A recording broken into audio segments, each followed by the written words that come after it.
नमस्कार साथियों।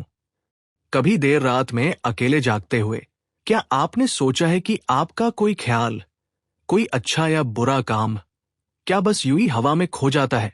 या फिर इस ब्रह्मांड में कोई ऐसी अदृश्य डायरी है जिसमें सब कुछ दर्ज हो रहा है? हम अक्सर सोचते हैं कि हमारे अच्छे कर्म कोई देख नहीं रहा और बुरे कर्म किसी को पता नहीं चलेंगे।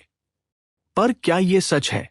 आज हम उसी डायरी का राज खोलने वाले हैं और आपको ये जानकर हैरानी होगी कि वो डायरी कहीं और नहीं बल्कि आपके ही अंदर, आपके शरीर के 7 चक्रों में छिपी है। जी हां, आपने सही सुना। आपका हर एक विचार, बोला गया हर शब्द और किया गया हर काम एक ऊर्जा, एक वाइब्रेशन पैदा करता है। और ये ऊर्जा कहीं और नहीं जाती बल्कि आपके ही शरीर के अंदर मौजूद 7 एनर्जी सेंटर्स में रिकॉर्ड हो जाती है, जिन्हें हम चक्र कहते हैं।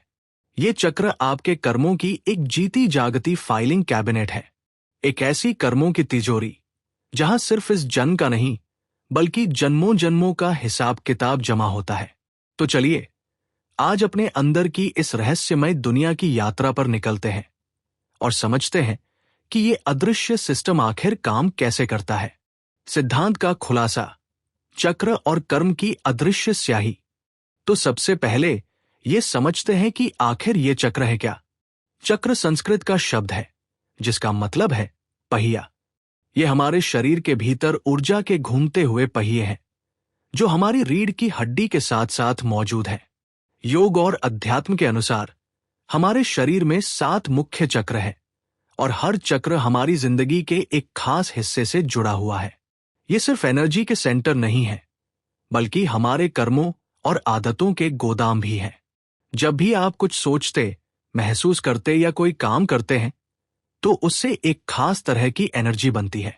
प्यार की ऊर्जा अलग होती है, गुस्से की अलग, डर की अलग और दया की अलग। हर चक्र एक खास तरह की ऊर्जा को अपनी तरफ खींचकर स्टोर कर लेता है, ठीक वैसे ही जैसे हम अलग अलग फाइलों में अलग अलग तरह के कागज रखते हैं। यही ऊर्जा एक कर्म की छाप या संस्कार बनकर उस चक्र में बैठ जाती है और यही छापें हमारी जिंदगी का रास्ता तय करती हैं। हमारा स्वभाव, हमारी आदतें, हमारे रिश्ते और यहां तक कि हमारे सामने आने वाले हालात भी यही तय करते हैं। तो चलिए अब देखते हैं कि कौन सा चक्र किस तरह के कर्मों का हिसाब रखता है। समाधान और प्रक्रिया। 7 चक्रों में कर्म का लेखा जोखा। मूलाधार चक्र, दी रूट चक्र। यह पहला चक्र है जो हमारी रीढ़ की हड्डी के सबसे निचले हिस्से में होता है। इसका रिश्ता धरती और हमारे होने के एहसास से है। यहां हमारे वो कर्म रिकॉर्ड होते हैं जो सुरक्षा, डर और जिंदा रहने के संघर्ष से जुड़े हैं। अगर किसी की जिंदगी में लगातार पैसों की तंगी, असुरक्षा की भावना या हर बात पर डर बना रहता है तो इसकी गहरी वजह उसके मूलाधार चक्र में जमा कर्मों की छाप हो सकती है। पुराने जन्मों के वो अनुभव जहां व्यक्ति ने जान का खतरा या बेघर होने का दुख झेला हो, वो सब यहां ऊर्जा के रूप में कैद रहते हैं। ये चक्र हमारी जिंदगी की नींव है और अगर यहीं की ऊर्जा नेगेटिव है तो जीवन की इमारत हमेशा डगमगाती रहेगी। 2 स्वाधिष्ठान चक्र, द सैक्रल चक्र। दूसरा चक्र स्वाधिष्ठान हमारी नाभि से थोड़ा नीचे होता है। इसका तत्व पानी है और ये हमारी भावनाओं, रिश्तों, इच्छाओं और क्रिएटिविटी का सेंटर है। धोखा, विश्वासघात, रिश्तों में बार बार मिलती नाकामी और दुनिया के सुखों को भोगने की गहरी इच्छा से जुड़े कर्म यहीं पर अपनी छाप छोड़ते हैं। अगर आपके रिश्ते कभी टिक नहीं पाते या आप हमेशा इमोशनली खालीपन महसूस करते हैं तो हो सकता है कि आपके स्वाधिष्ठान चक्र में कोई कर्मों की गांठ पड़ी हो।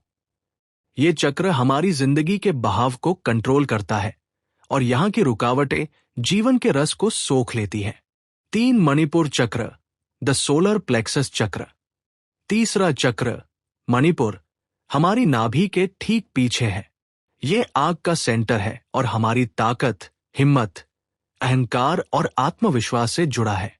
जब हम अपनी ताकत का गलत इस्तेमाल करते हैं, किसी पर हट जमाते हैं या गुस्सा और नफरत जैसे तेज भावों को मन में रखते हैं तो उसकी ऊर्जा यहीं जमा होती है। आत्मविश्वास की कमी, फेल होने का डर या हर किसी को कंट्रोल करने की आदतें सब मणिपुर चक्र के कर्मों के बिगड़े हुए बैलेंस के संकेत हैं। सोच कर देखिए, जब आप किसी के लिए मन में गुस्सा पालते हैं तो वो ऊर्जा आपके मणिपुर चक्र में एक गांठ की तरह जमा हो जाती है, जो बाद में आपके हाजमे और हिम्मत दोनों को खराब करती है। 4. अनाहत चक्र, द हार्ट चक्र। चौथा और सबसे दिल के करीब अनाहत चक्र हमारे सीने के बीचों बीच होता है। इसका तत्व हवा है और ये प्यार, करुणा, माफी और गहरे रिश्तों का कर्म बैंक है।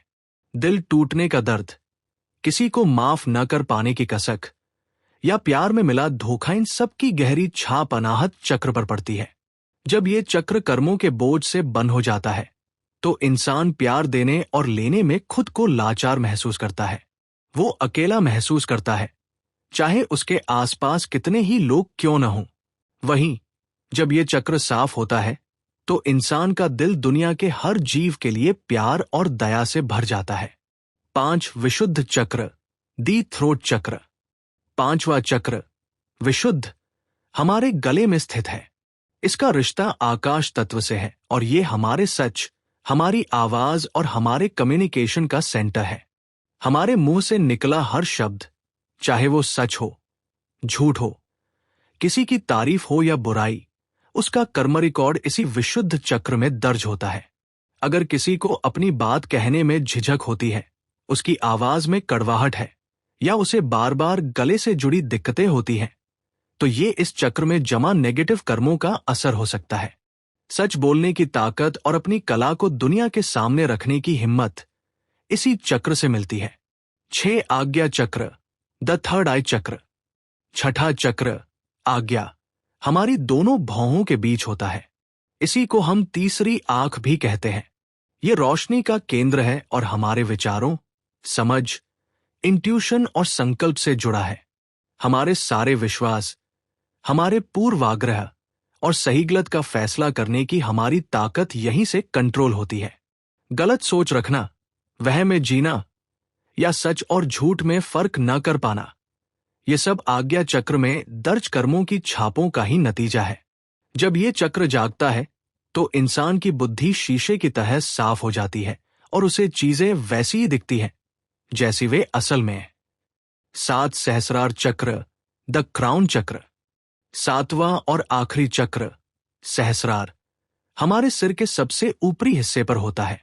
इसे 1000 पंखुड़ियों वाला कमल भी कहते हैं। ये चेतना का सबसे ऊंचा सेंटर है, जहां इंसान सीधे ब्रह्मांड की ऊर्जा से जुड़ता है। ये चक्र कर्मों के बंधन से तो परे है, लेकिन बाकी 6 चक्रों में जमा कर्मों का भारी बोझ इसकी जागृति को रोकता है। जब नीचे के सभी चक्र साफ होने लगते हैं, तब ऊर्जा ऊपर उठकर सहस्रार तक पहुंचती है और इंसान को आत्मज्ञान, मुक्ति और परमानंद का अनुभव होता है। ये हमारी आध्यात्मिक यात्रा का आखिरी पड़ाव है। सशक्तिकरण और कॉल टू एक्शन। अपनी कर्मों की डायरी को दोबारा कैसे लिखें?